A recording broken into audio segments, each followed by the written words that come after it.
Welcome to Comic Station, issue number 26 for June 26, 2013. I am Paul Nisi from Fun Towards Gamer. I'm Scott Cates of the Comic Station. As usual, we have a load of number ones to come that we're going to follow up on, as well as a new review from Lido from our Superman Man of Steel recap.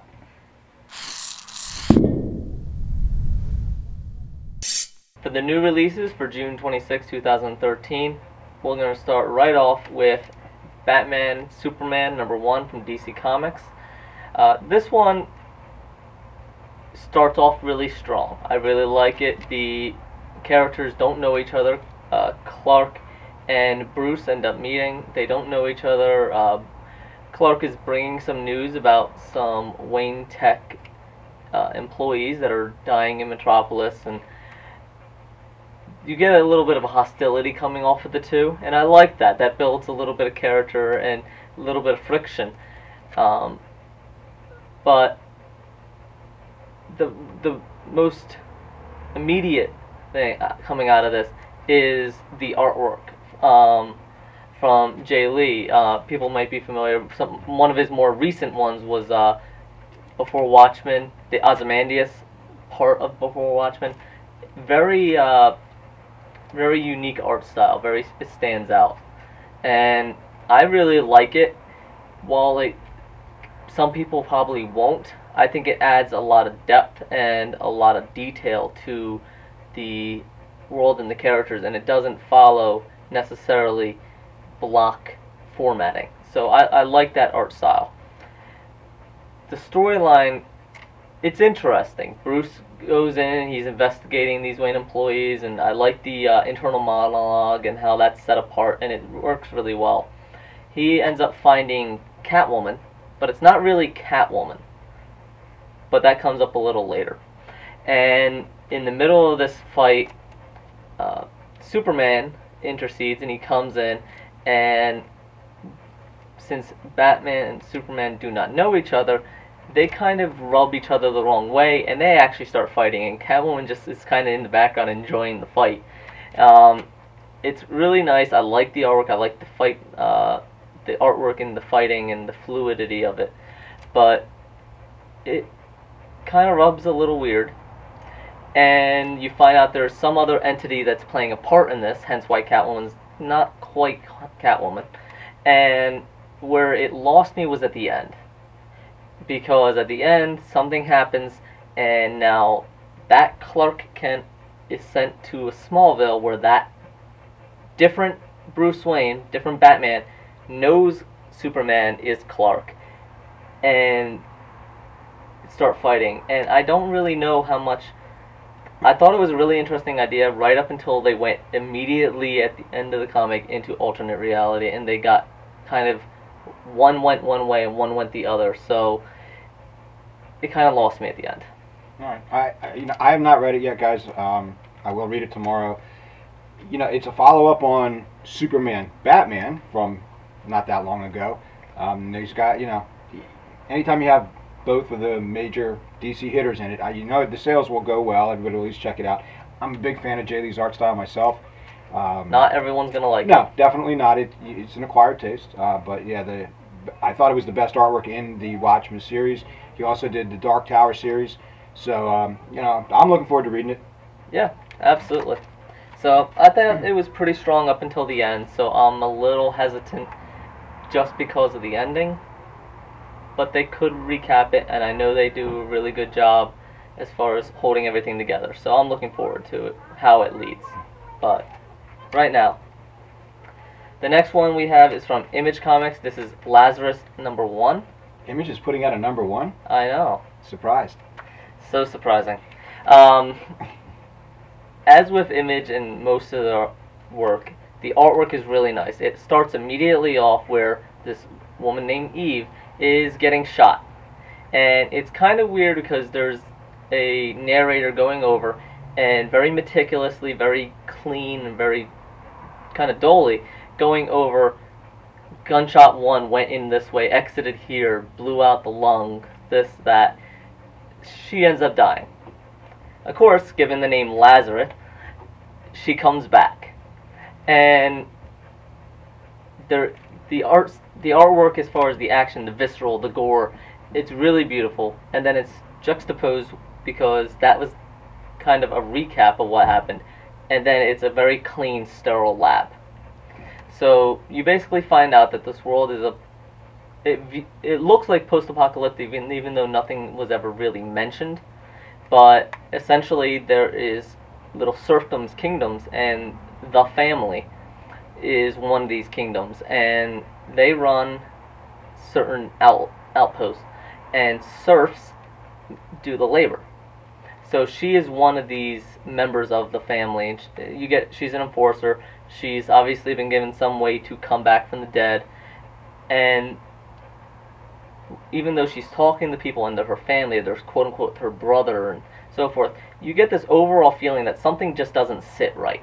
Not just with Eve, which is her name, but also with the brother, with the family, with the doctor himself. So there's a lot to be taken out of this, and going in the long run, I think the story could really benefit from a larger overarching story, and it might fit better in a volume. As of right now, I thought it was really interesting. The artwork was very nice. The beginning picked me up a little bit more, and then kind of seemed to drag, but I think that was more setup for the world herself, and you see that she's starting to get a little doubt in her. But again, I think the series would benefit more from a volume. That's just my initial impression from this first issue.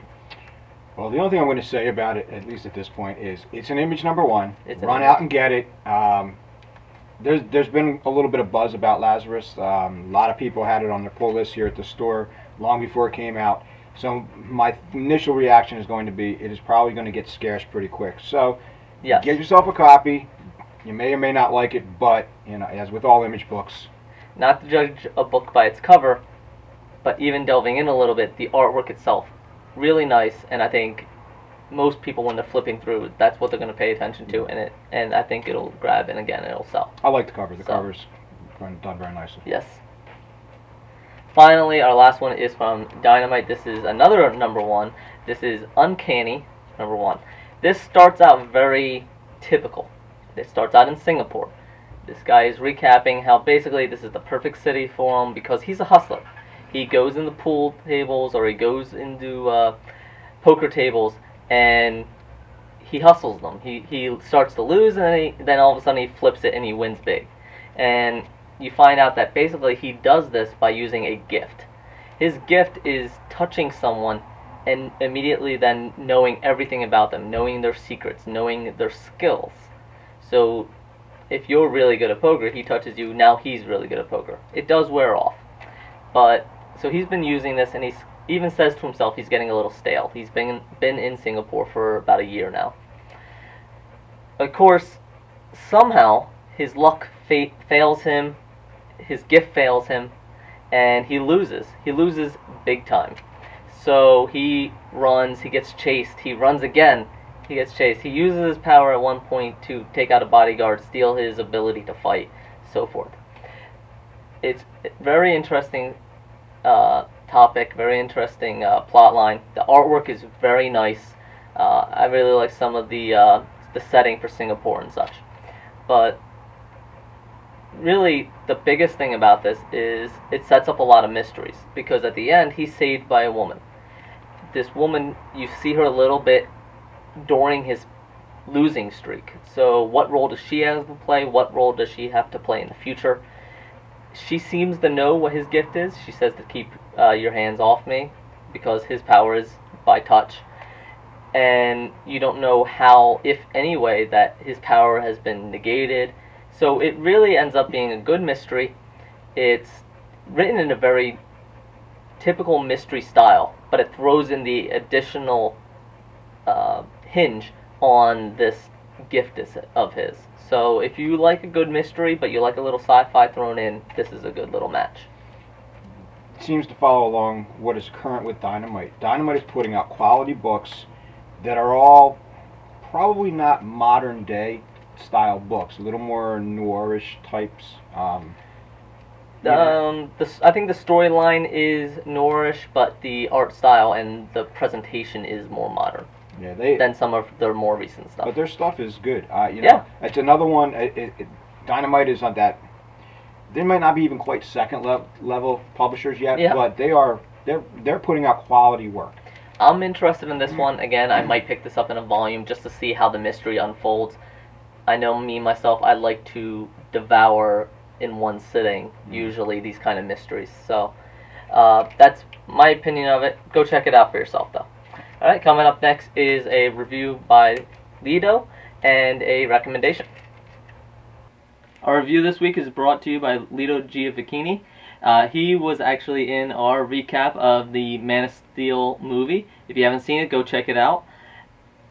But he did his first review for Front Towards Gamer, which is Hoax Hunters Case Files #1 by Image Comics. This is a offshoot of the Hoax Hunters series. For people that don't know, it follows a group of 4 quirky different members of this reality show TV mystery solvers. Now, each one is a little different. One's a powerhouse, one is a mystical woman, one is a space suit full of crows, and one is just a sometimes dead and sometimes not undead guy. So, but it is really interesting. Lido seemed to really like it, as far as he wasn't aware of the series as well, and from reading this, he said that it poses that the characters really, they pose as a reality show host, that they're looking for paranormal activity, but in reality they are hunters and they are covering up this activity and then filming it as if, oh yeah, look, guy under a mask kind of stuff. So he says it's really interesting. There's a signature sense of humor that permeates the whole series.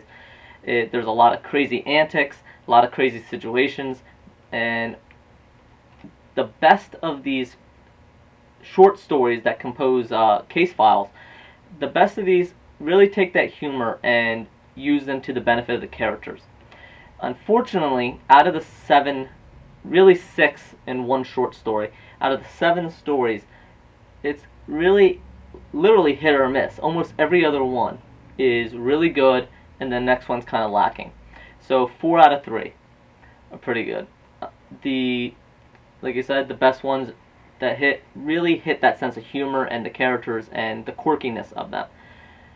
The unfortunate end is the ones that just somehow miss the mark on that humor, and they maybe go a little too crazy without grounding it.